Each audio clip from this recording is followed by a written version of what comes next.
damage on the Paladin. Get a little wall here with the Headhunters. Really nice here. See, this is what the Firelord can do.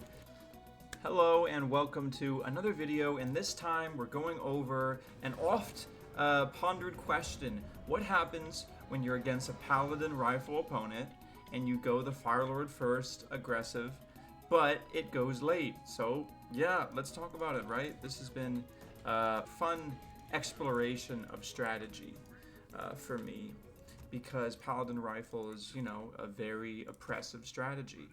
Paladin Rifleman is, it's like all the power of the Death Knight, as in you need to be aware of when they do the Death Coil, but none of the weaknesses like the low cast animation, the Death Coil has to travel, none of that. Holy Light's immediate.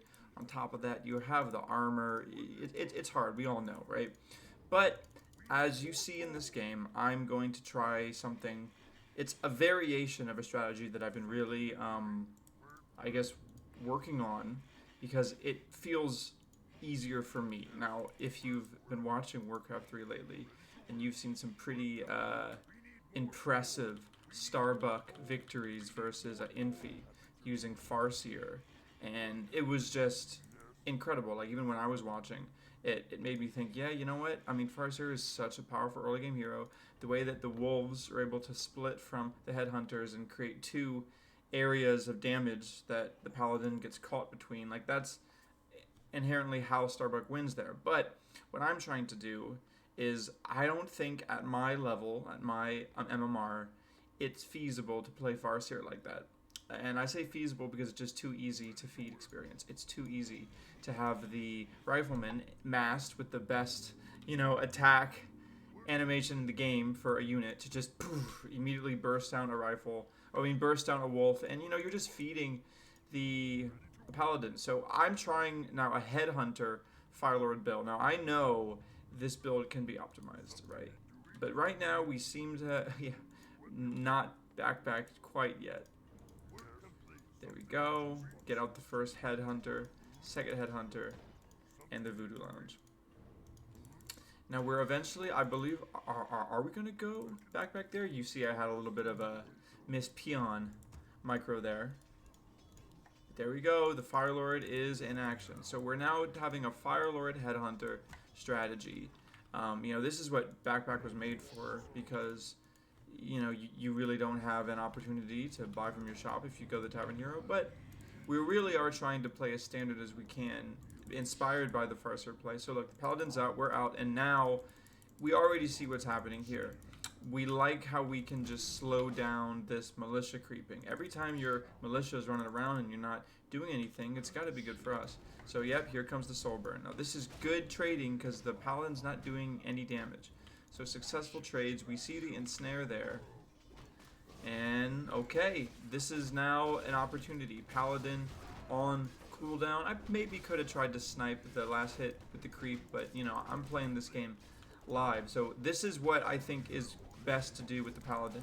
I'm splitting the damage. You see how one of the Headhunters and the Firelords on the Paladin, while the other Headhunter was confirming the kill on the Peasant. You're always got to be splitting damage in some way or form. Now this is obviously the best part about going Firelord against Paladin Rifle, is you often get that early kill, right? Like, you know, if I'm playing against Starbuck, I don't think he's making that mistake. But, you know, when you're climbing the ladder, I really think this is the weakest that the Paladin Rifle strategy ever is. Like, I'll say it to our blue in the face. Yeah, come on, get the peons back, come on. Yeah, now double barracks, because we're trying to be the aggressor here. We got a level 2.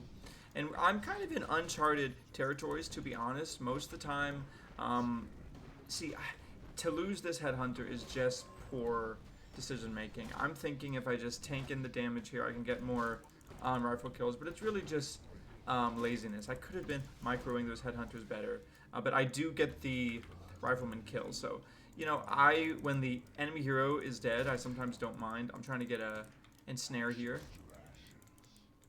Get the Forest Troll trappers on my side, but that didn't happen. You see, I almost was about to hit the Golem and aggro that to help me, but no. See, if they were to run, I would have just aggroed the unit there. So, okay, we're going with the mass Headhunters, and this is also something that I'm prone to do. I'm buying Circlet. No, come on. Get in there, Firelord. I'm buying Circlet. Oh, yeah, he's still not in range. Come on. Circlet. There you go. I'm buying Circlet because I know this is going to be a game where I'm going to rely on my Firelord. I know this is going to be a game where I'm relying on the Firelord's ability to trade. All right, build a burrow. Now, this is something that's kind of true when it comes to... I sell my TP there because we're going all in, right? Like, we really need to pressure. Most of the time, I have an aggressive Voodoo Lounge there. So, in a weird way, this was a game for Backpack. Like, Backpack would have kept me on the map more. I could have been creeping, and that would have been really devastating. I could have maybe ended, when I ended, but had a really quick level 3 Firelord. But I digress. This is the power spike. Yep, we're on. So the Paladin got in some creeping there, but we outnumber you. But let's look at the micro decisions. He's focusing. Hey, like Headhunter, don't have long rifles. I'm doing some damage here. What I've learned from watching Starbuck play is it's just about doing damage, right? Like, this is good for me because obviously, you know, like a Paladin and 2 rifles aren't going to outtrade this. So yeah, salves, easy heal up there. Put on the aggression. Now that's a decision. Now I look back on it, I maybe should have just gotten troll regen there. You know, troll regen would have been nice here. It would have been just really timely because I'm not taking damage yet, but I'm about to. So obviously we need to break the salves there, so do damage on everyone. And yeah, this is why we buy the Circlet. Make our Firelord a little bit tankier. Now it's about doing damage to the Paladin because we see he's aching for the Holy Light there. Do damage on the Paladin. Get a little wall here with the Headhunters. Really nice here. See, this is what the Firelord can do that the Farseer sometimes cannot. Incinerate stacks up, and before you know it, we get a kill. So that just, you know, here's the thing. It's not all song and roses because I'm losing a lot of Headhunters. But what I'm starting to realize I think I like about this whole aggressive play with the Headhunters instead of the Grunts is, like, losing Grunts feels really bad. And, like, yes, losing Headhunters is bad, but for some reason it's not as bad as Grunts. You know, they're cheaper, it's easier. So we're losing a lot of Headhunters, but we got double barracks. We're like throwing Headhunters on the wall here. And what do? Naga. Now, if I was faster on my micro, we get a kill here. Oh, good.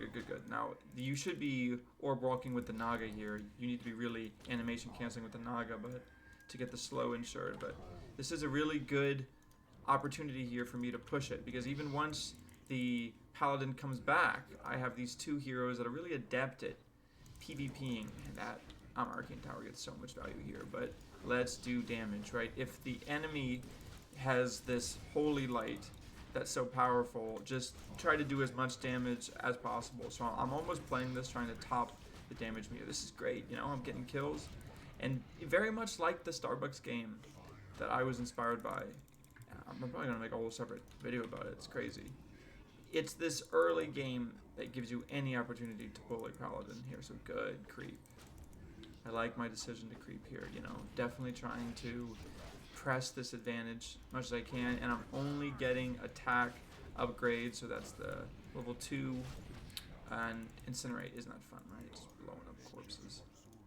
Incinerate really is pretty good for the corpse destruction and the orc mirror. I've seen some level 1 Firelord do pretty good in this Tauren meta here, but I need to get troll regen. You see, this is, looking back on this, I'm realizing getting troll regen immediately, these would have been like full health Headhunters. This Headhunter would not die if I had troll regen, but see how I was running, but then I realized, wait, why am I running? I have these heroes that can bully you, so push the heroes away, push the Pally micro, and yeah, it's really hard for the Pally player to keep up after this, and man, this feels so good to get this sort of advantage. Now, believe it or not, you really can't push to end the game here, I don't think. Looking back on it, I don't think I should have built those 2 extra Headhunters. Now is the time. Oh, good, I canceled it by troll regen. I like going tier 3 right now. Ooh, the backpack. I make it happen. There you go. So we got the Headhunter. Given some salves. Listen, I'm just trying to incorporate backpack into my game more. Oh, this is so bad. See, but look at that. Because of that extra micro I had to do with backpack, I definitely lost a Headhunter, right? Okay. Dude, look at these trolls. They're destroying me. Okay, so we have 36 out of 41 food. Pretty nice heroes. And yeah, we're buying circlets. I love circlets. I think it goes back to my Dota background, did you guys remember playing the original Dota on Warcraft 3 and you could get stats? Instead of getting the hero skill, you would just get the +2 to all stats. Yeah, I loved going +2 to all stats. And I still think there's a lot of value in just essentially purchasing more stats on your hero, because like I kind of want to ensure that I win these fights, and you know, rather than just build a bunch of units, I already have the hero advantage. So yeah, let's make my heroes stronger than ever. I once heard that getting a circlet is kind of like having a hero like level 1.8, or like, it kind of like bumps your hero level up essentially because you get stats. So it's a way in which I personally like to push the advantage. Yeah, this is a burrow time. Yeah, build that extra burrow. I need so much lumber. Hey, love to see it. I don't really I haven't even teched yet, so my lack of teching is dubious, but my presence on the map is not too. And let's look at the micro here. So I soul burn the blood mage, which is good. I have mana, I want to use it, and then I do damage. I see the greater healing potion, you just have to tank it, but it's effective damage. Oh, look at that healing totem he has. A little late on the Scroll of the Beast by me, but we forced the TP. Scroll of the Beast could have been used faster there, but hey, like, that to me is a great engagement, because what's that Paladin Rifle death push? It's all trying to take advantage of, like, you know, this level 3, level 2 power spike, and with this high damage composition of Naga, Firelord, and a bunch of Headhunters, you can sometimes just like decide to focus the enemy hero. I also like how it creates a concave. You know, it makes the Paladin inherently vulnerable because he's the only melee unit in this entire game, right? Like, every time we clash, it's the Paladin just running up there, so it causes the human player to have to manually micro, keep your Paladin back, which is, you know, part of the course anyway, but, you know, these are the sort of things that Farseer just... When you play Farseer, I feel I'm always feeding wolves, right? Now, Starbuck, he doesn't have that problem. You know, you're able to separate the wolves effortlessly, but that Headhunter is going to die. Which one of you thinks this Headhunter is going to die? Do I get some items? Nah. Still try to get some muscle memory. I mean, this would have been perfect time to get some healing salve. Backpacked, right? I have a Headhunter there. Let's see if I do it. Just creeping like crazy. You know, I don't... The one thing that's nice about Paladin Rifles is you hardly need to scout, right? Like, once you know what they're doing, you know what they're doing. Nice concave here, just trying to get as much damage as possible. No, don't die, Headhunter. Oh, Headhunter down. I knew it. I called it. But I do have Troll regen at this point. Note the 2 heal potions. We now get armor upgrade. We're just massing Headhunters. No, we're not doing any other unit. Double manual health on the Naga. Why not? We're not massing any other unit. I mean, could we have gotten, like, Spear Walkers? Like, could we have gotten a totem? Maybe. But something about having a bigger army, something about having this many Headhunters makes me inherently feel a little bit safer against the Paladin Rifle player, because they're either always going to push and you're unprepared because you don't have enough, or you meet them in the middle of combat. So I feel like I always have too much inventory. I have a hard time selling things. So yeah, we need to get some healing in. We get a tier 3, need to immediately get Berserker. Nice. Now, who can hold the orb in this comp? That's the only thing that's a little annoying. We got no good orb holders. Naga has no clarity. I hope she has one in the inventory. Stock up on potions there, because I don't want to break upkeep, but I really want to spend my gold. I don't know. I really try to spend my gold all the time, even if it's just on consumables. And nice. Good concave for me here.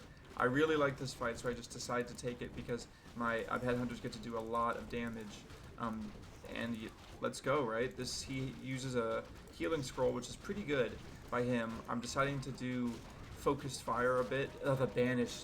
Banish is pretty good. Now we get this upgrade at the right time, and what do? Focus the Paladin. So we're soul burning, we're just dealing damage on the Paladin. He has to do something now. You know, eventually, wow, we're just really going in on it, and now we get to switch. Okay, the Paladin's out. Now we focus on potion up, soul burn. You cannot banish yourself, but he has the potion up invulnerability. But the Paladin has to run back. See, so the Paladin ran in to heal. So this is what I mean by, like, the ability to really hard focus in on a target with this comp. I I mean, it's kind of like doing what the Paladin Rifle is I'm trying to do, right? Just a ton of ranged units. At this point, I have so many Headhunters. Didn't even notice the Naga died there, but the Naga did indeed die. Could have maybe put the healing potion on her, but we immediately tiny. This is a decision that I like in this game. It's rare you even come close to winning a fight versus Pally Rifle. So when you do, let's Tiny Great Haw immediately. Now looking back on this game, my tech to tier 3 could have been faster. But would I have already been dead?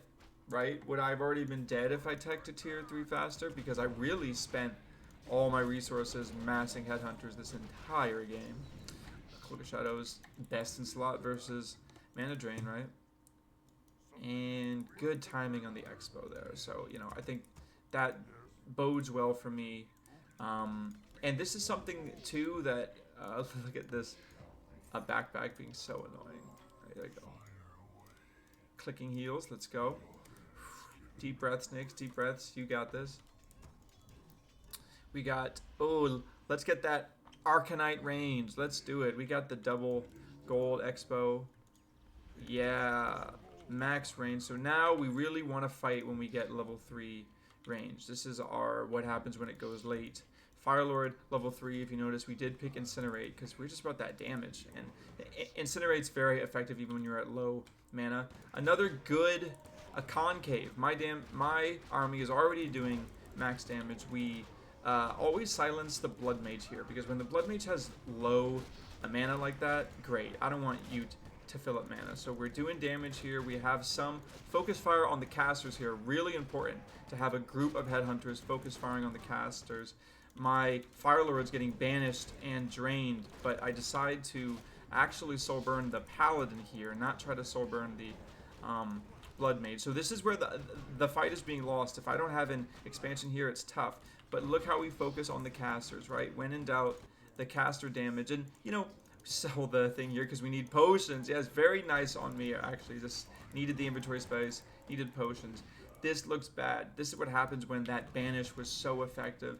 Looking back on this game, Shaman is maybe needed versus the Blood Mage at this level, but this is where this accommodation is really good, I think. You know, we are just able to put in damage, and we have the mana pots here, so we can have that surprise, you know, mana. We have the soul burn. We're just using our consumables, and we're essentially just trying to out DPS Holy Light. We do a quick target switch there because, hey, you think we're trying to kill the Blood Mage? No, switch to the other unit. So we get 2 kills there, and now what do we switch to? The Paladin. So we're trying to be as like menacing as possible. To look at our a macro. Good call by me immediately. Dude, this, if I would have lost my Naga there and I stopped like macroing, game lost. But thankfully we got the Expo working overtime immediately just by the healing potion. P, by the way, the hotkey for healing potion is P. I need to get on that, you know. P7, P7, P5. That's how you do it quick. But the Naga, the turn back, can I get that kill? By the way, shoutouts to a Devotion Aura, the item doing extra work. Now, is my Naga gonna die? Oh, Naga dies! Unfortunately, I mean, you see I macro just a little too slow, but we got 2 rifle kills. And look, the expansion's up, so we have not messed around with any other unit except for Headhunters. And at this point, they have a lot of range. We decide to get Walker, Torn Totem, because, yeah, you know, let's diversify the threat. Best part about expansion is you can just go hog wild on the Goblin Shop, so let's go. We need the Invulnerability Potion. Now, Invulnerability Potion is especially important because you saw what that Banish was doing, right? Banish was absolutely gutting my Firelord's DPS, and the Firelord DPS is why I prefer it over Farseer. Like, say, for example, you have Farseer. Farseer is able to get turned off by the Blood Mage. Like, I get it, you know, like Starbucks Micro is so good, you don't even get to tier 2, but I can't win with Farseer before tier 2, and I'm going to end up with wolves that are feeding the Blood Mage and the Pally all game, and a Farseer that can't chain lightning because I'm just getting mana drained. But even if you do mana drain the Firelord, you still have Incinerate. But the Banish here was proving effective. So now you know the name of the game. Check the expansion. Now I have a level 5, so Creeping feels dubious, but nah, we're going to deny him the creep. Nice little scouting voodoo lounge there. Go for it. See where he is, so I know I can nuke this real quick. By the way, would have preferred the soul burn. If I'm going to soul burn, do it early. Khadgar's pipe. Yeah, just put down the ring. I almost was going to use the heal scroll, but no, that's too greedy. Too greedy. I'm glad we sacrificed 1/1 stats for the Khadgar's pipe. Now, Khadgar's pipe, you know, we don't have any casters. We're about to get a Tauren, but we do love some mana. And dude, this Paladin Rifle opponent, I mean, this is scary to me. I don't know about you guys, but it's just inherently stressful playing against Paladin Rifle. So I get the ring of protection, and I do keep the ring. Looking back on it, maybe could have dropped it. Now, Naga needs mana items, right? Am I going to sell something here? Need mana items? Okay, good. So clarity and potion, very important to get the mana items. And we're good. Let's start the fight. And we just have so many Headhunters. We need to be wary of that. So we immediately invuln to get out of the banish. And I think that's important because it kind of turns the tide. You can't turn off the Firelord damage plus the Headhunter damage. You know, so we have a nice berserking there. We don't get really punished for it. And the Tauren's out. So before you know it, my concave is looking good. We are trying to get a silence off on the Blood Mage before I get banished, but no, unlucky. We get the banish then. But, I mean, we just have such a large amount of Headhunters, the damage is insane.